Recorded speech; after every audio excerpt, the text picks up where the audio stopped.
Ladies and gentlemen, the world stands on the edge of a volcano. The Iran-Israel war is no longer a shadow conflict. It's here. It's real.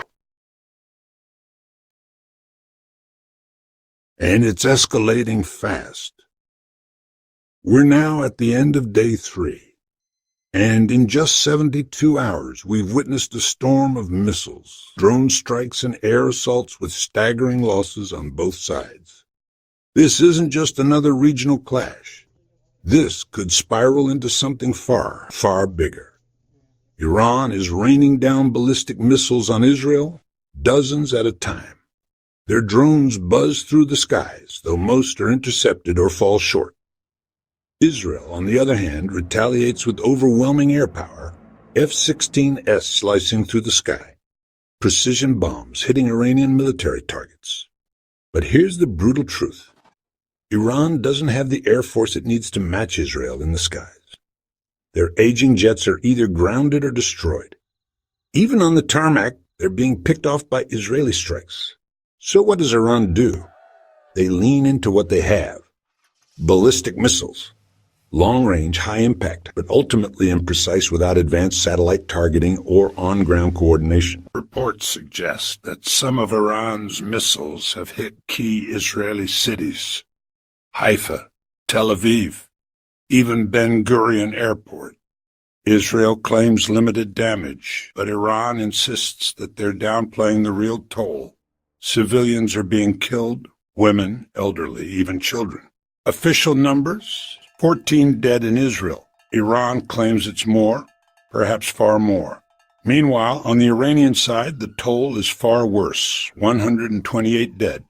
Over 900 injured. Over 900 injured. Israel has struck deep inside Iran. Not just military installations, but airports, energy infrastructure, even government buildings in Tehran. The defense ministry, the foreign ministry. And the strikes are getting bolder. In a jaw-dropping move, Israel bombed the airport in Mashhad, 2,300 kilometers from Israeli territory. That's Iran's easternmost major city, near the Turkmenistan border. Why? Because Israel is not just fighting a war. It's sending a message. There's no place in Iran that we can't reach. Iran is being hit from the skies, day after day.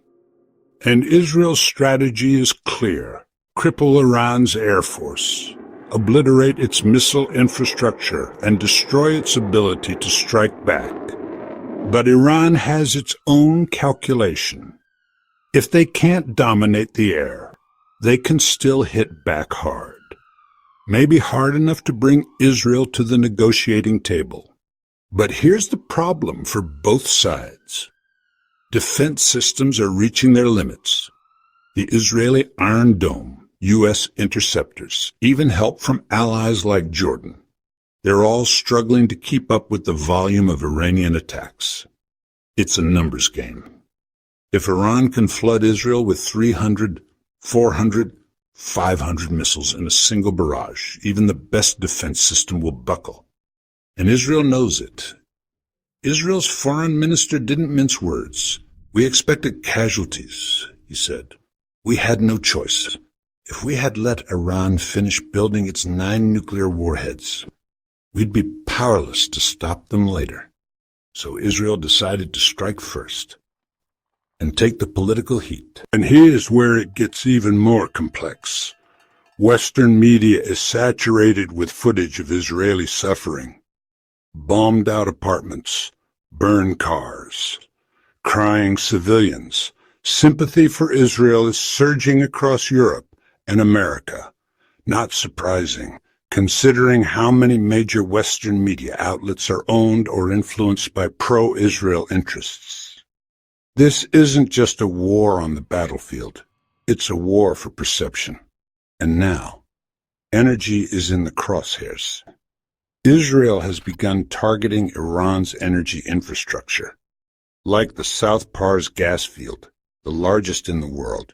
If these attacks escalate, we could be looking at fires that burn for weeks, even months. And if Iran retaliates by sabotaging energy assets across the Gulf, oil prices could skyrocket. Think $300 a barrel. And what if Iran takes the next step? What if they close the Strait of Hormuz, through which 20% of the world's oil flows? Then we're not talking about a regional war anymore. We're talking about a global economic catastrophe. And let's not forget Iran's allies, Hezbollah in Lebanon, the Houthis in Yemen. If they enter the fight, the battlefield stretches from the Mediterranean to the Arabian Peninsula. Meanwhile, Netanyahu has made it clear, our attacks on Iran will last for weeks. Weeks? That's just the start. In the U.S., Donald Trump has claimed America is not involved in this war yet. But anyone who's followed Trump knows his words often mean the opposite. If things escalate further, the U.S. could be pulled in, especially if civilian casualties rise, or if Iran does the unthinkable. According to a CNN report, Israel nearly assassinated Iran's supreme leader Ayatollah Khamenei during a wave of strikes on military leaders. But guess what? It was Trump who said no. He reportedly vetoed the plan. Why? Because killing a head of state would have changed the rules of the game for everyone. It would have opened the door for retaliation against Western leaders and ignited a global political firestorm. So where is this all going? If Iran's missile stockpile begins to run dry, they'll be exposed. Utterly. And Israel will continue bombing with impunity. But if Iran has more advanced weapons, hypersonic missiles, for example, then all bets are off. Those weapons can't be intercepted. And if they hit Tel Aviv, it won't just be a tragedy. It'll be a turning point. Interestingly, Trump says he's spoken to Putin. Russia, which has strong ties to Iran, now wants to act as a mediator. And Putin could be the wild card. Because while the U.S. and Europe may align with Israel, Russia's interests lie elsewhere. If Putin manages to insert himself into this conflict, the war becomes a three-dimensional chessboard, with nuclear powers on all sides. So let's take a step back. Why now? Why is Israel striking Iran? After years of quiet tension, some say we've seen this before. Iraq, Syria. Regime change under the guise of democracy. Saddam was taken out. Assad was cornered. Both nations fragmented, weakened, turned into proxy battlegrounds. Now it's Iran's turn. The ultimate goal? Cripple Iran's military, break its government, divide its territory, and drag it into the U.S. orbit. This was no secret. U.S. policymakers have talked about it since the 1990s. Regime change in Tehran was always part of the plan. But this time, Washington isn't leading the charge. Israel is.